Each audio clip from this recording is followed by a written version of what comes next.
परम सत्कारयोग साध संगत जीओ, अपनी रसना पवित्र करने वास्ते अते अपना जन्म मरण का चक्कर कट्टण वास्ते सारे ही आखो धन सतगुरु राम सिंह जी। फिर आखो धन सतगुरु भगवान श्री रामचंद्र जी। सतगुरु राम सिंह जी ने आप बचन किया, उन्हां बचनां तो ये सिद्ध होया कि उदों भी मैं रामचंद्र जी के रूप विच सां ते जिहड़े पुल बनाउण वाले रामगढ़ीए सन ये भी उदों सन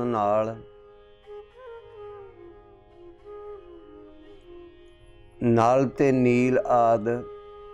इस करके मैं ओहो ही आया ते ओहो ही गां मेरे सेवक नाल आए ने। ऐसे बचन सतगुरु राम सिंह जी दे कथा दे विच आप जी ने अनेक वारी सुने होने ने। साध संगत जी, प्रभु एक है, दो नहीं है, वो इको ही है ते वो वारी वारी किसे किसे रूप विच वो अवतार धारदा है। किस रूप विच वो आउंदा है ये तो एक वखरी गल है। कदी वो भगवान कृष्ण जी के रूप विच आउंदा है, कदी भगवान रामचंद्र जी के रूप विच आउंदा है। सिर्फ ये ही नहीं, साडी आद अते दसम बाणी अनुसार प्रभु कछु का अवतार, कछु कुम्मे का अवतार, मच्छी का अवतार, सूर का अवतार आदि कई रूपों विच आया। फिर नरसिंह रूप आया, थम पाड़ प्रगट्यो नरसिंह रूप अनाद। थम पाड़ के जिहड़ा प्रगट होया वो की सी, अद्धा शेर ते अद्धा मनुख। वो की सी? सो वो विलक्षण रूप धार के वक्खो वखरे समय उत्ते सृष्टि विच इस मात लोक ते धर्म स्थापन करन वास्ते आउंदा है। दसवें पातशाह जी का बचन है, धर्म चलावन संते उबारन, दुष्ट समन को मूल उपारन। सो उस वो दसवें पातशाह कौन सी? वो भी प्रभु का अवतार सी ना। सो साध संगत जी, आपां नूं जिन्ने भी साडे प्रभु रूप गुरु अवतार महान पुरुष होए ने भारती संस्कृति विच, भारत की धरती उत्ते, उन्हां महापुरुषां नूं वंडियां पा के ते उन्हां दे नाम उत्ते आपां नूं लड़ना नहीं चाहिदा। उन्हां दे नाम उत्ते तां आपां नूं इकट्ठे हो जाना चाहिदा। उन्हां दे नाम उत्ते समाज विच वंडियां नहीं पाउणियां चाहिदियां। उन्हां दे नाम उत्ते समाज जोड़ना चाहिदा। पर हो तो इस तो उल्ट रहा ना। ये हिंदुआं दा है, सिखां दा है, बौद्धियां दा है, जैनियां दा नहीं। वो जे किसे एक बहुत वड्डे बहु गिणती दे लोकां ने किसे एक महान पुरुष नूं मान लिया तो इहदा ये मतलब नहीं कि वो सिर्फ उन्हां दा ही हो गया। वो तो सारियां दे ने ना, क्योंकि उन्हां महान पुरुषां ने शुभ सिक्ख्या दित्ती है। गुरबाणी विच श्री आदि ग्रंथ साहब जी दे विच प्रतख रूप विच पन्ना 1390 उत्ते उचारण किया होया है। भट्टां दा जिहड़ा गुरु साहब ने आप चढ़ाया बई जे वो गलत सी तो सच्चे पातशाह जी ने बीड़ च क्यों चढ़ा दिता। उत्थे लिखिया, सतयुग तै माणियो छलियो बल बावन भायो, त्रेता तै माणियो राम रघुवंश कहायो, द्वापर कृष्ण मुरार कंस किरतार्थ कियो। फिर अगली तुक विच एक तुक छड्ड के अगे कलयुग वास्ते बचन करते हैं। कलयुग प्रमाण नानक गुर अंगद अमर कहायो।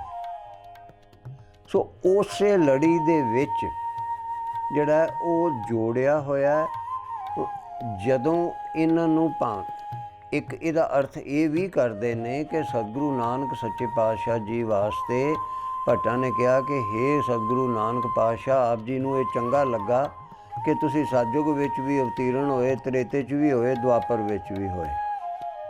चल जे इस तरह भी मान लईए, जे साडे सतगुरु नानक पातशाह दा ही एक स्वरूप वामन जी, राम जी, कृष्ण जी सी, तो फिर एक रूप हो गया कि ना हो गया? फिर फर्क ही रह गया। अच्छा, भगवान वामन जी, भगवान रामचंद्र जी, भगवान कृष्ण जी, उन्होंने कदी ये नहीं आख्या कि मैं हिंदू हाँ, मैं हिंदुआं दा हाँ, उन्होंने नहीं आख्या। अच्छा, भगवान गुरु नानक सच्चे पातशाह ने, उन्होंने कदी नहीं बचन किया कि मैं सिख हाँ ते सिखां दा ही हाँ। इसे करके उन्होंने उस समय दे हिंदुआं अते मुसलमानां ने भी मन्निया। तुसी दसो कि जे सच्चे पातशाह जी अपने आप नूं ये बचन कर दिंदे कि मैं सिख हाँ ते सिर्फ सिखां दा हैगा, की फिर मुसलमान सच्चे पातशाह नूं मनदे? कि रायबलार अद्धी अपने राज भाग की जमीन सच्चे पातशाह नूं मत्था टेकदा? कदी नहीं सी टेकदा। सच्चे पातशाह ने तो बचन ही नहीं किया। इसे करके सारी दी सारी आद बीड़ विच एक भी शब्द ऐसा नहीं हैगा, एक श्लोक ऐसा नहीं हैगा जिहड़ा सिर्फ ते सिर्फ सिखां वास्ते उचारिया गया होवे। हिंदुआं वास्ते वखरा उपदेश हैगा, मुसलमानां वास्ते वखरा हैगा। मुसलमान मोम दिल होवे, पंडित सो जो मन प्रबोध है, तो सिखां वास्ते कित्थे है बई? क्योंकि सच्चे पातशाह जी ने अपने आप नूं इन्हां सारियां चीज़ां तो वंड वेरविਆਂ तो उपर रख के उन्होंने लोकाई दा भला कीता ते शुभ उपदेश दिता। सिर्फ सतगुरु नानक सच्चे पातशाह ही नहीं, 10वें पातशाह ने भी जदों पीर भीखन शाह आके 2 कुजियां अगे करदा है, तो सच्चे पातशाह की बचन करते हैं कि भी तीजी कुजी भी लैके आ, मैं तो सिखां दा हैगा। नहीं बचन किया। हुण पीर भीखन शाह मुसलमान सी ते मुसलमानां दा पीर सी, कोई सधारण जिहा मुसलमान नहीं सी। उन्हों कितों कोई अल्लाह ने जनाया कि कोई इस तरह एक महान पुरुष अल्लाह स्वरूप पैगंबर पैदा होया, वो तां ही उहदे कोल गया ना, होर किसे को नहीं चला गया, होर किसे कोल नहीं चला गया। 10वें पातशाह तो बिना उस वेले 6वें पातशाह दे गुरु अंश सतगुरु नानक पातशाह दे गुरु अंश जिन्हों आपां सिख कह सकते हैं, वो भी तो सारे हैगे सी, उन्हां कोल क्यों नहीं चला गया? क्योंकि उन्होंने अल्लाह ने, प्रभु ने ये जनाया कि उत्थे अवतार प्रगट होया, मैं उत्थे आया तो उत्थे आ। जिवें सतगुरु राम सिंह सच्चे पातशाह ने बड़ियां नूं जनाया, उन्होंने दर्शन दिते, तो फिर जिवें बाबा बुढ़ा सिंह जी वां तो आए, वो किवें आ गए, वाव रोले दे पिछे पिछे नदियां लंघ गए, उन्होंने पता ही नहीं लग्या। सो भाव ये हैगा गल करन दा कि सच्चे पातशाह ने उन्होंने जनाया। इसे तरह साईं मियाँ मीर नूं जनाया, ते तां वो कुरान शरीफ का पाठ करते करते उठ के सच्चे पातशाह दे दर्शन करन आ गए। जिस गल ते मुरीदां ने इतराज़ भी किया। उन्होंने आख्या जे तुहाडे पिता जी की चिट्ठी आई होवे, तुसीं चिट्ठी पढ़ते होवो तो तुहाडे पिता जी आ जाण, तो फिर की करोगे? पिता जी नूं मिलण जाओगे कि चिट्ठी पढ़ोगे? अहे पिता जी नूं ते आंदे उत्थे, ते फिर वो खुदा दा रूप आया सी ना, वो जवान जिहा मुंडा थोड़ा हैगा सी, वो हरगोबिंद नहीं सी हैगा, वो खुदा दा रूप सी। हालांकि मुसलमान मनुख नूं नहीं मनदे जिवें असीं मनदे हां, पर उन्होंने सच्चे पातशाह ने कुछ खुदाई नूर विखाया, पैगंबर मन्निया, पीर मन्निया, जो भी किसी भी रूप च उन्होंने मन्निया, तो वो तां ही गए। जे सच्चे पातशाह जी ने उत्थे ये बचन किया हुंदा, किसी भी रूप दे विच सिद्ध किया हुंदा कि मैं तो सिख हैगा, मैं सिखां दा, असीं ते हिंदुआं तो मुसलमानां तो वखरे हो गए हाँ। जे सच्चे पातशाह बचन किया हुंदा, कदी पीर भीखन शाह नहीं सी आउंदा दर्शन करन, कदी साईं मियाँ मीर नहीं सी आउंदा। मैं दावे ना कह सकदा, तुसीं अज करके वेख लो ना, अज तुहाडे कोल किन्ने क आउंदे ने दर्शन करन? नहीं, उन्होंने इस चीज़ तो उपर उठ के साझा उपदेश दिता। और सच्चे पातशाह जी ने किसी नूं ये बचन ही नहीं किया कि तू सिख बन जा।